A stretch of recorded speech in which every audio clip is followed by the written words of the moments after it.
So let's discuss Jennifer Soto's journal, this live journal from years ago. It gives us a lot of insight into her, what she was going through as a 20-year-old, a 21-year-old, the time right before she was about to give birth to Madeline Soto, her daughter, who met her demise through Jennifer's boyfriend. Well, Jennifer won't know Stephen Stearns yet as we read what she went through before meeting him. It does give us insight into Jennifer's horrible relationship, it seems, with her own mother, Yolanda, and why perhaps Jennifer passed down some of the hate or the lack of care or whatever to her own daughter. So we've got to thank the Redditors of this Madeline Soto thread. Someone sent this OP original poster a link to Jennifer's journal, and we've been poring over it. Okay, so the first things I noticed were her screen names, her little photos. Her screen name is rockenkitkat. Rockenkitkat, which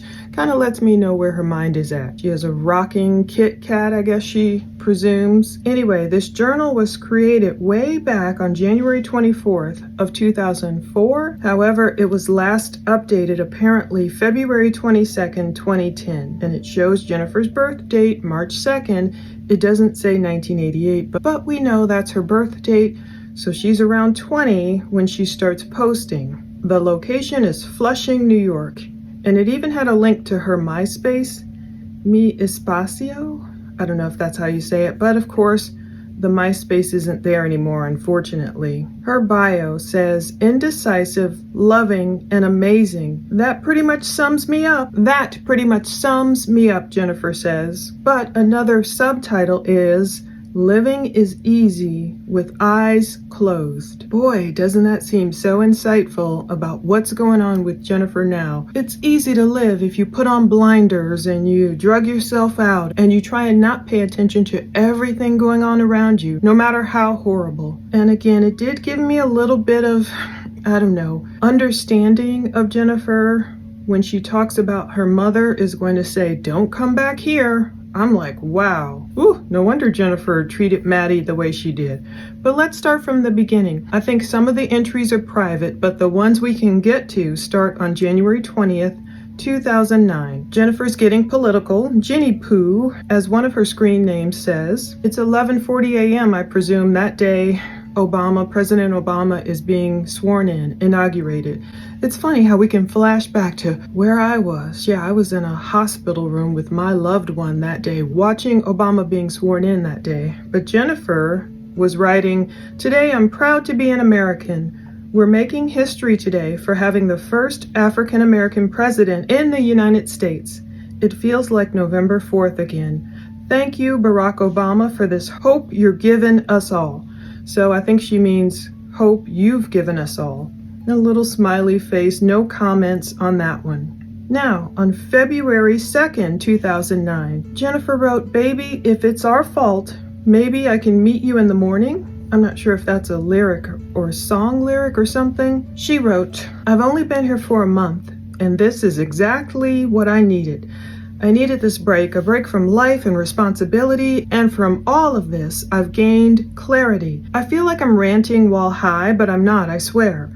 I just have this amazing feeling that I can't describe. I'm happy, just so damn happy. I guess I've found myself. I've decided what I want to do in school and the rest of my life. I've also decided that the city life just isn't for me. I prefer the country and suburbia. I want space and freedom. I hate that there aren't many trees here. O-Town, I get it. O-Town, expect for my arrival pretty soon. So apparently she's headed back to Orlando. Apparently Jennifer is headed back to Orlando, but she's gonna say her mom is like, you can't come here. O-Town, expect for my arrival pretty soon. Hopefully before my 21st birthday, which is exactly 1 month away. GD, I'm getting old. Edit, so she has to edit this post. So I call my mother and let her know that I've figured out what I want and how happy I am. She tells me, quote, that's great, but you can't come back and live here. Thanks, Ma.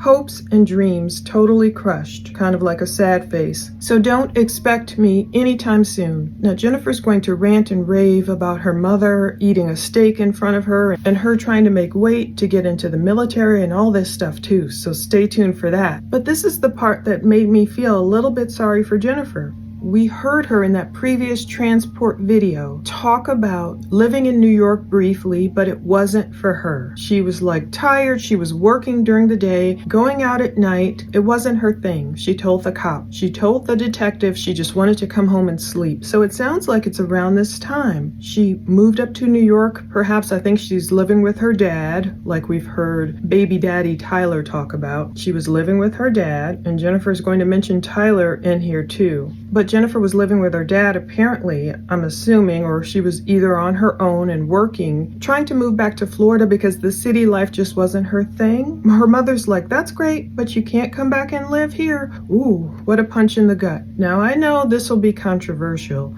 Some people, they are like, look, get out, get on your own. You're 20, you're old enough. I'm not supporting you. Okay, I can understand parents who logically say, you can't live off of us at home and be lazy and do nothing and not try and blah, blah, blah. Okay, Jennifer obviously had her problems. To tell you the truth, I'm in the camp of parents who I tell my children, look, if you're out there, no matter what happens, as long as we are here, you always have a place to call home. My door is always open to them. Now, I know a lot of parents might not believe in that. I just remember the grace my mom had when I needed to come home. I was in an abusive relationship, previously an abusive marriage, and my mom always left the door open for me to come home. And I came home to her. Even in the middle of the night, I came home. I remember my hand was hurting and I climbed in bed with my mother. I was in my 20s. Climbed in bed with my mother. I didn't tell her my hand was hurting from pain, from abuse, and I stuck it under the pillow and I went to sleep. Thank God for a mother who always left the door open for me to come home. Even after I graduated college, you know, sometimes if you don't have a job offer right away and you need to figure your life out, thank God for parents who let you come home to figure it out. And even after I graduated college, I went home briefly, lived there for a couple of years till I got it together, I was always working, but, got solid employment, kept working and was able to eventually move out. And I look back at those years, couple of years, whatever, as the best years in my life because my mom died when I was 30 suddenly. So I had no idea where it was going to go. So I'm saying all that to say, I feel bad for Jennifer in that whatever she was going through in New York, it wasn't for her. I feel bad her mom was like, oh, that's great, but you can't move back here. That's not my deal.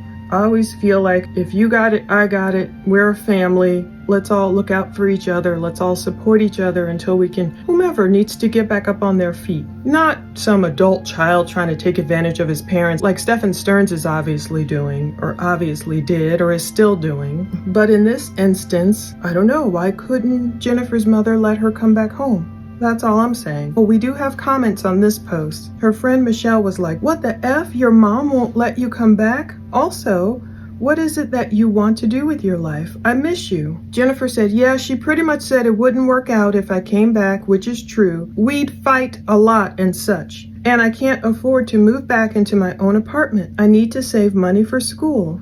History teacher, college counselor. Haha, that's what she wants to do. At least that's what would make me happy, smiley face. I miss you too. That sounds like something I can see you doing. Are you going to get a job there and save up to move back? Jennifer wrote, I'm not really sure. I might as well just stay up here for school. I'll move back eventually. I love O-Town. What? No. WTF. What? No, WTF. And then all these letters someone wrote. Be right back, sending some hate mail. Jennifer wrote, haha, don't hate me though. I'm really trying to get the tally-ho birthday weekend to happen though. So that's all the comments on there. People commiserating with Jennifer. And my question is, why did her and her mom fight so much? I mean, okay, Jennifer moved away to New York and maybe her mom was with her own husband, loving life. Woo, that kid is gone. One more example and I'll get off of this. I know different people who as soon as they turned 18, their parents were like, you gotta get out of here. Yeah, some of them found their way.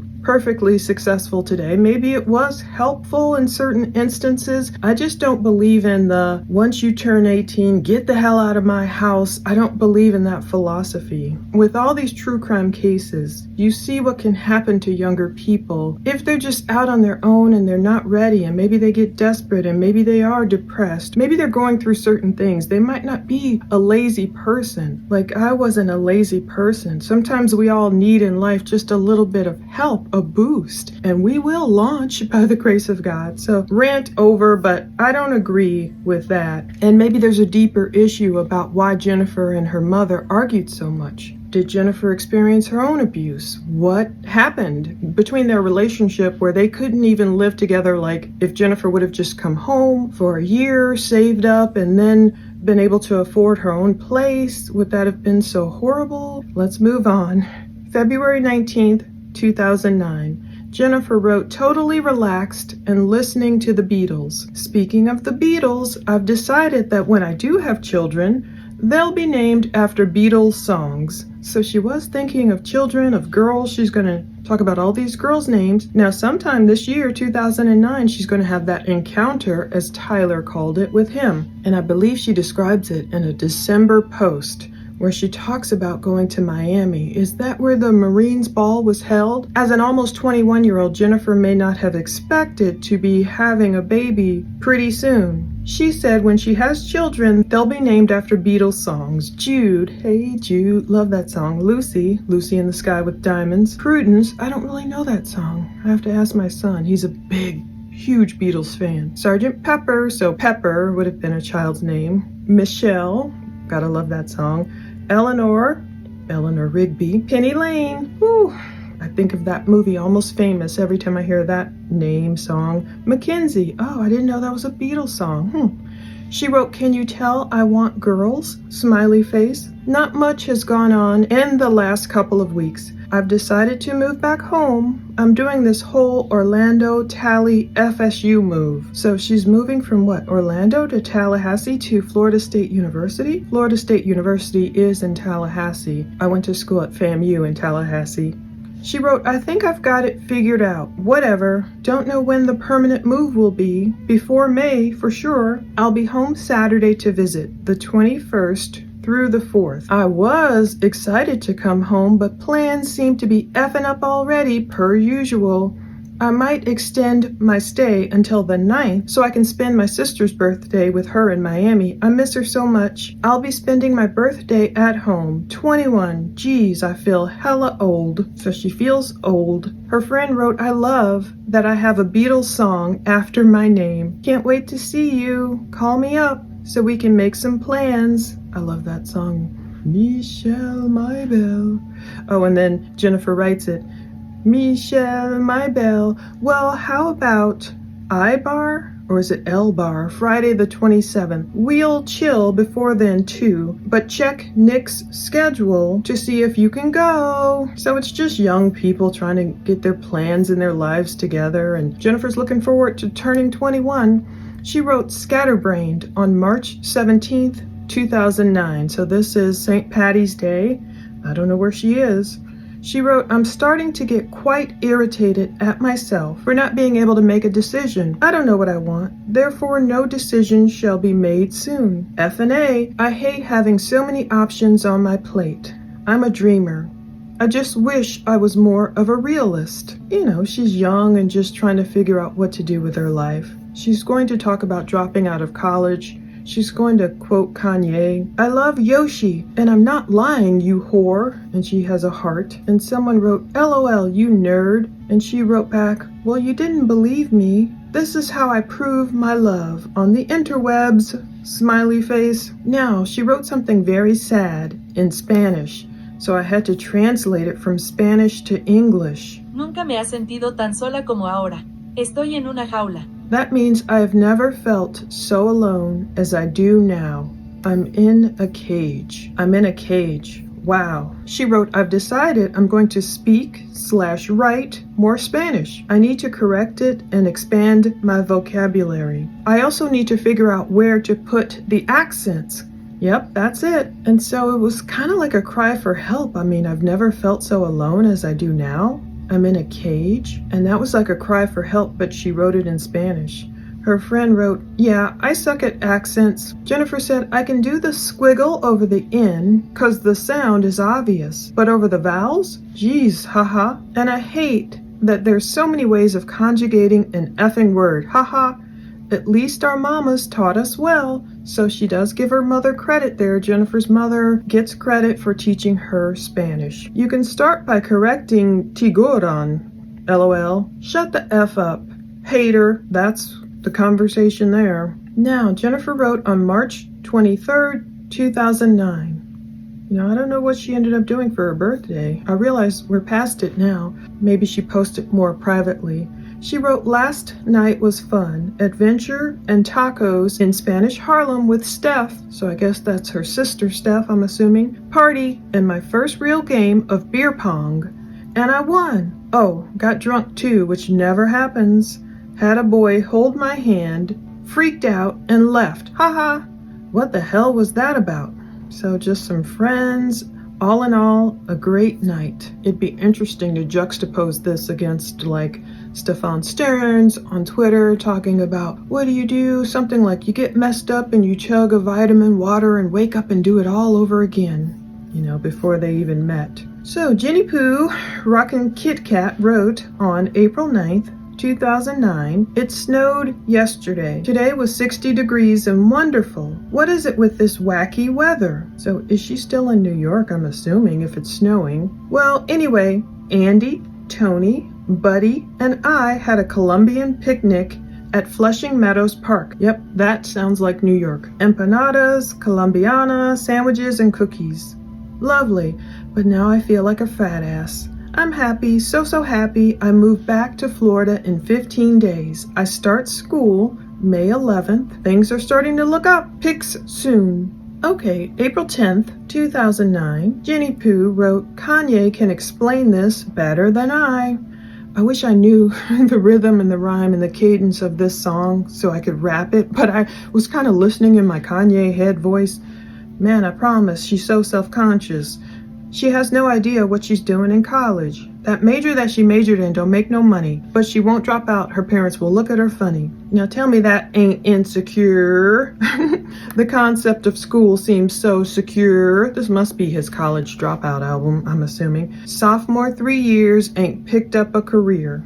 And that's it, no comments. I know a lot of Kanye songs, but I don't know if I know that one. Of course, I know Jesus Walks, my favorite.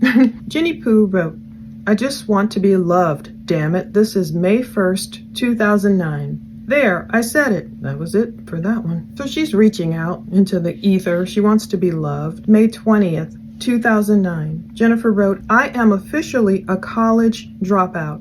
It just wasn't for me, and it took me 3 years to realize it. I have a plan, but I'm keeping it to myself for now. I don't need to hear anyone's ish or negativity. You'll find out soon enough what it is. Only a few select people know what's going on. Smiley face. So I'm wondering, it's pretty sad, first of all, to be able to complete 3 years of college and then drop out, because you feel like, oh, I'm so close to making it. And I wonder if where she attended college, she's going to mention FIU later in here. I wonder if she ever went back to college. The puzzle pieces are coming together though. Here we go. Dear ex-boyfriend, May 21st, 2009. Now remember in that last interview we listened to, Tyler Wallace, Madeline's father, her bio dad, talked about he dated Jennifer previously when they were only 16. Yeah, technically that would have been around 2004. So I don't know if they dated from like 2004 to 2007 or something. But by May 21st, 2009, Jennifer's writing, Dear ex-boyfriend, I was looking through an old journal of mine and I found your secret love note. It was kind of cute. You wrote it for me right before you moved to Miami in 2005. Brought back some nice memories. Thanks for that, but I still sort of hate you. Smiley face. I believe Tyler mentioned Miami in his interview we just went over, the previous video, but I don't know if she's referencing Tyler. I bet you she is, and she's holding on to that little hate for him, maybe like a love-hate. May 29th, 2009. It's late. I guess it's 1954 hours. Well, not that late. That would be 7:54 p.m. She wrote, I know I'm probably the most indecisive person you know, but do you really need to tear me down like that?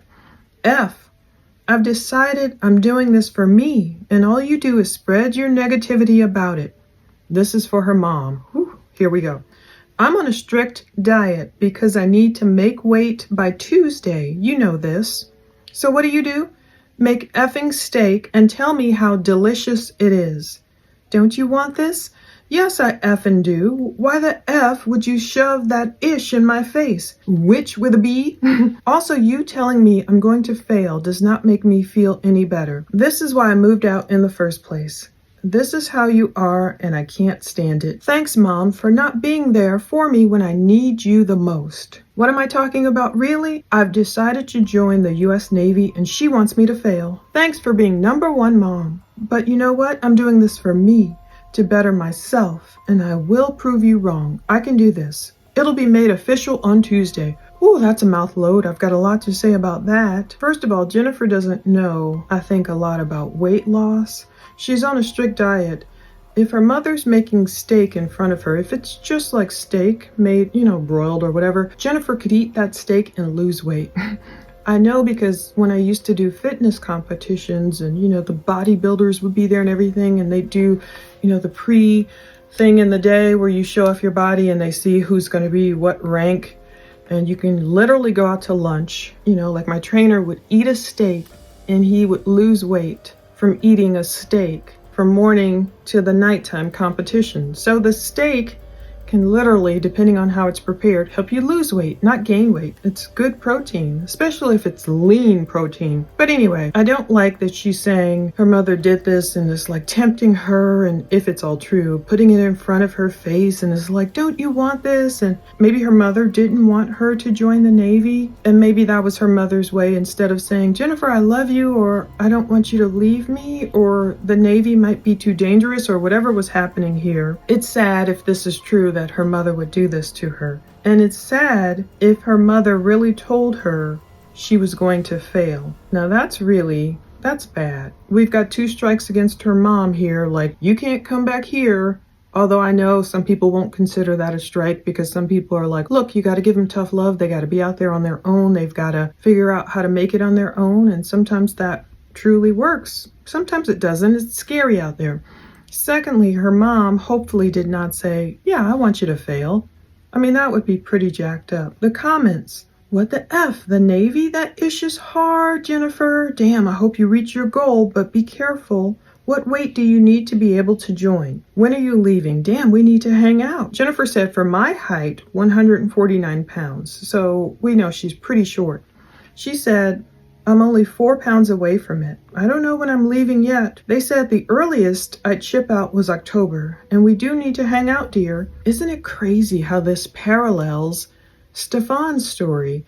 If you watch that excellent interview with his parents, controversial everything, over on Hidden True Crime, oh my goodness, how his parents said the crux of Stefan when he didn't get into the military, was it the Air Force or whatever it was? I need to listen again. There was something he didn't get into. And it's so weird how some people think, well, that's it. My life's over. I had tunnel vision on this one goal, getting into the military. I didn't get in. My life's over. And it's almost like downhill from there. And so Jennifer, she's sounding like the Navy was the end-all be-all. Like, she didn't want to stay in college for whatever reason. She didn't want to stay in New York. She dropped out of college. She wanted to go to the Navy. That's very fine and honorable. She's claiming her mother is sabotaging her efforts to go into the Navy. There's a lot of parallels between these two, and no wonder when they met each other, they probably vibed off of that spiral of misery, just like Stefan's parents said.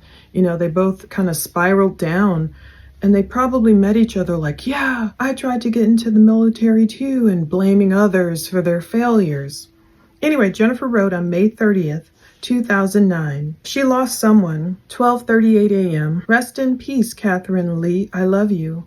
I'll be in New York City by Monday. Should be there until the 4th of July. I guess I'll finish out my Navy things there. Wait, what? Her friend wrote, and there was no other comments. Now, we have June 2nd, 2009. Question to you all. How do you make a decision and stick to it? I've always had a problem with that. I'm finding myself lost once again. I'm blaming New York City on it. I'm staying here all of June until after the 4th of July. The whole Navy thing is up in the air at the moment, so is my life. What the F do I want? I really have no clue.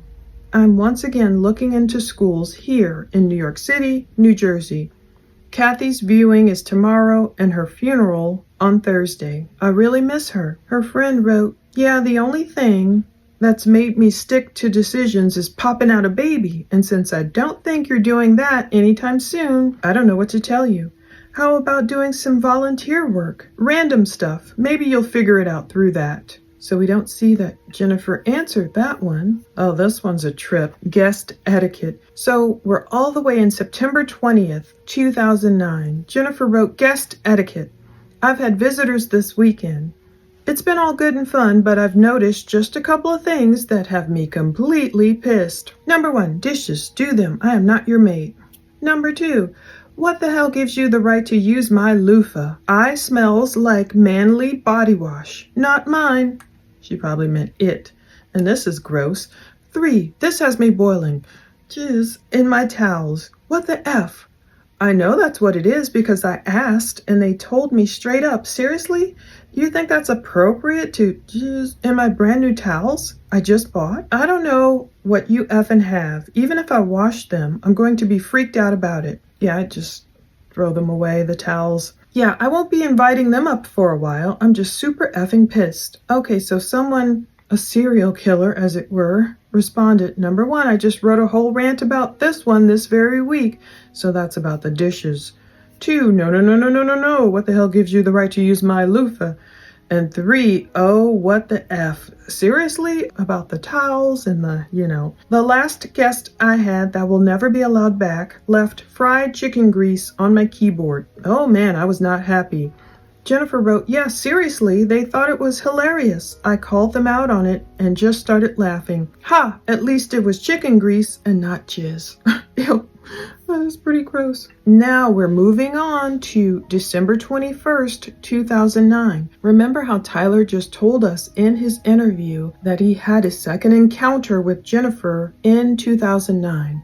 Marines military ball. So I'm like, oh, was it in Miami? I didn't research it that far and I should have. December 21st, 2009, apparently Jennifer is still up in New York City. She hasn't moved back home yet, but she's trying to and she's about to drive down to Florida. Things I've noticed, new experiences, and what the future holds. She wrote, I sing better in Spanish than in English. Weird. A boy told me I want to kiss you, and I started to sing Lady Gaga, Love Game. Yeah, not the best way to respond to that. Had the same boy tell me I look great, but would look better with him on top of me. Ha ha ha. I don't need anyone to make me happy. That I must come to do on my own. She wrote, driving from New York City to Miami alone on Sunday, leaving my dad, and I'm not as heartbroken as I thought I would be. I still love my daddy though. Sounds like she had a better relationship with Juan than with Yolanda. Spring semester starts January 4th, and I'm ready for it. FIU, here I come. So she did attend Florida International University. And previously I had found this thing. If I find it, I'll put it up because I saw someone named Jennifer Soto. Maybe it even had her full name. I have to check. This is why I was trying to verify. Someone graduated from Florida International University, and I was trying to figure out if it was Jennifer or not. Maybe I'll put that on the screen if I can find it.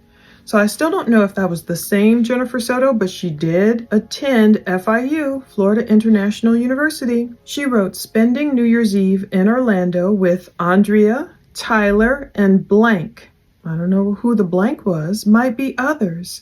It'll be my first New Year's without my family. It will be a blast. Okay, so they had their second encounter, Tyler and Jennifer, as he says, sometime in 2009, but it had to be protracted period. If Maddie wasn't born until February 2011, That means Tyler didn't impregnate Jennifer, roughly in my head here trying to do math, until like let's say May of 2010 or so. So I don't know when the Marines ball was, and if they got back together in 2009, it wasn't just some one night stand. It had to be kind of protracted move into 2010 for her to get pregnant by Tyler. I'm assuming that's the Tyler she's talking about here. No comments. But obviously she's going down from New York to Miami, made that long drive alone, and not as heartbroken as she thought she would be to leave her dad. Now we move into January 20th, 2010.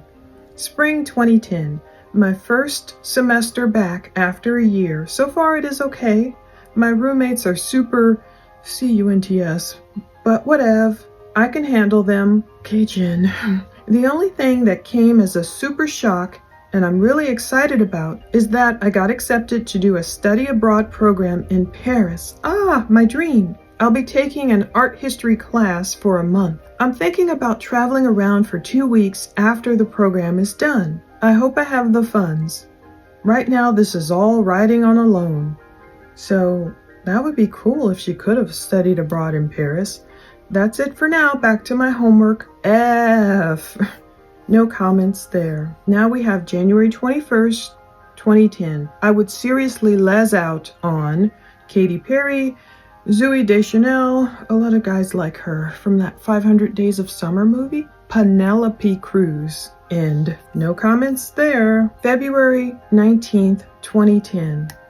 And this is the last post, so she stopped journaling here, I guess, the last public one. I need some effing friends. I really feel like Paul Rudd in I Love You Man right now.